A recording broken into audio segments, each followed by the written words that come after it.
Recently, I went on a tour of NASA's Jet Propulsion Laboratory in Pasadena, California, and it was incredible. If any of you guys have a chance to go, I strongly recommend doing it. It's awesome. But there is one odd thing on the tour.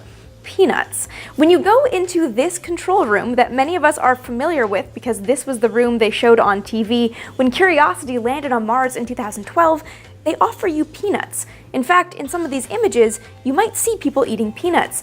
They even have the cardboard cutout of NASA's Mohawk guy, Bobak Ferdowsi, with the actual bottle of peanuts from 2012. In glass. It's a little bit weird. Well, the peanut tradition may have gained attention in 2012, but it's actually far older and dates back to our first ever missions to the moon. Just like America's activities in space, JPL's contributions to the space age predate NASA. This is the center that built the Explorer 1 satellite, the first satellite that America successfully launched in 1958. It was in 1959 that JPL was folded into the relatively new National Aeronautics and Space Administration. Like every NACA center that also became part of NASA around the same time, JPL had its specialty. In this case, the specialty was robotic missions and satellites. And so it made sense that when NASA was starting to look at probes launched to other planets and satellites, it turned to JPL to sort of spearhead those programs. And of course, one of the earliest targets NASA had was the moon. But this wasn't Apollo. Before sending humans to the moon, NASA had to figure out what exactly was going on with our satellite. And so it launched a series of robotic missions to start gaining a little bit more up-close data about the moon. The very first round of lunar exploration missions was called Ranger. The Ranger program was a series of very simple satellites just to gather some data about the moon's environment. Later missions might have cameras or might impact the moon, but for the moment, the important part was just getting there and getting any kind of data in the process. The rocket would be an Atlas rocket with an Agena upper stage. The Atlas would get it into orbit, and then the Agena would send it off to the moon. Ranger 1 launched at 6:04 in the morning on August 23, 1961. Spotty telemetry told engineers that the Agena had actually failed and the spacecraft was stuck in near-Earth orbit. The silver lining was that the spacecraft was working perfectly, so at least part of the mission was successful, even if it wasn't doing its successful mission at its target. Ranger 2 followed a little too closely in Ranger 1's footsteps on November 18th.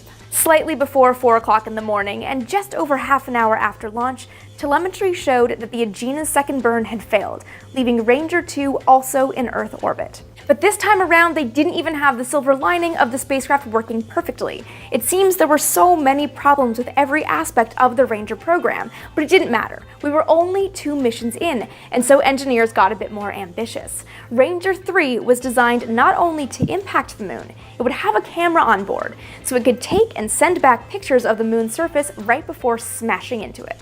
But again, problems dogged the flight almost immediately. After it launched at 3:30 in the afternoon on January 26, 1962, the Atlas's engine burned longer than expected, putting the spacecraft on a track to pass ahead of and below the moon rather than impact its surface. The error was too big to correct, and though engineers tried to turn the spacecraft around to get a picture of the moon's far side, all they got back were pictures of empty space. With 3 consecutive failures under its belt, the Ranger program was starting to get a lot of negative attention, both from inside NASA and outside through the media. People were questioning whether JPL had any ability to get to the moon at all, whether it was possible. And inside NASA, people were questioning management of the Ranger program. The pressure was on to have a successful flight, or at least to have something work well, finally. Ranger 4 had a great launch at 3:50 on the afternoon of April 23, 1962.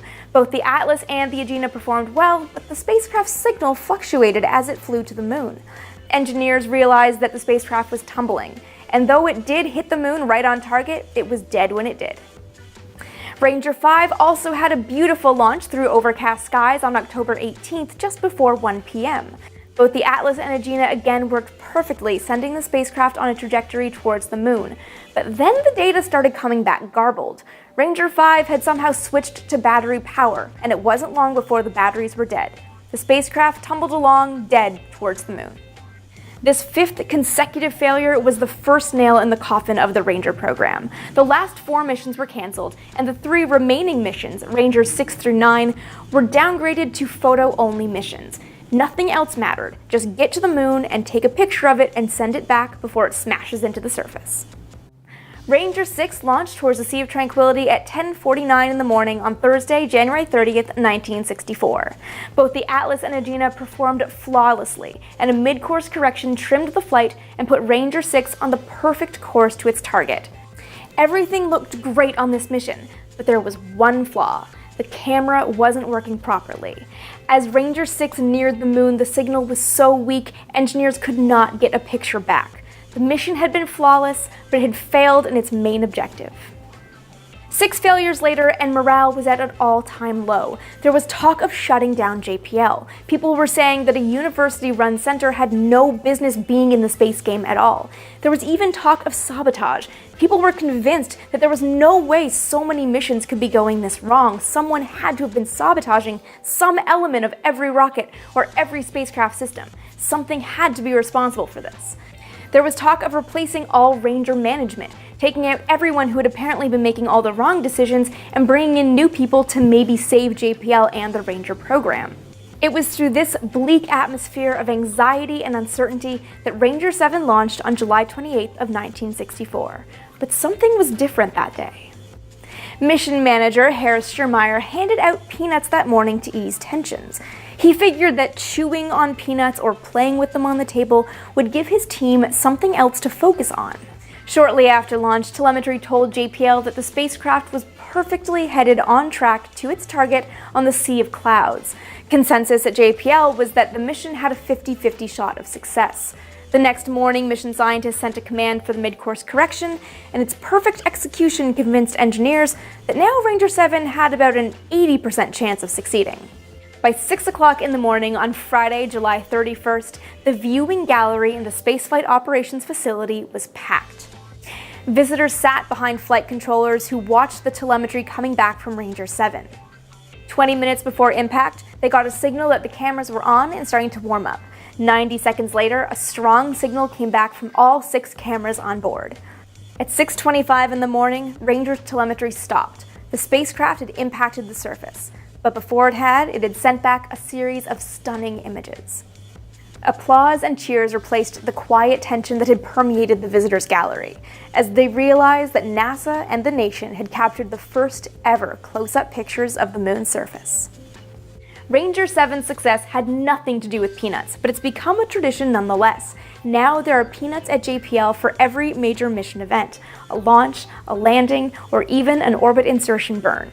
And if you visit JPL, you get to try the JPL peanuts for yourself.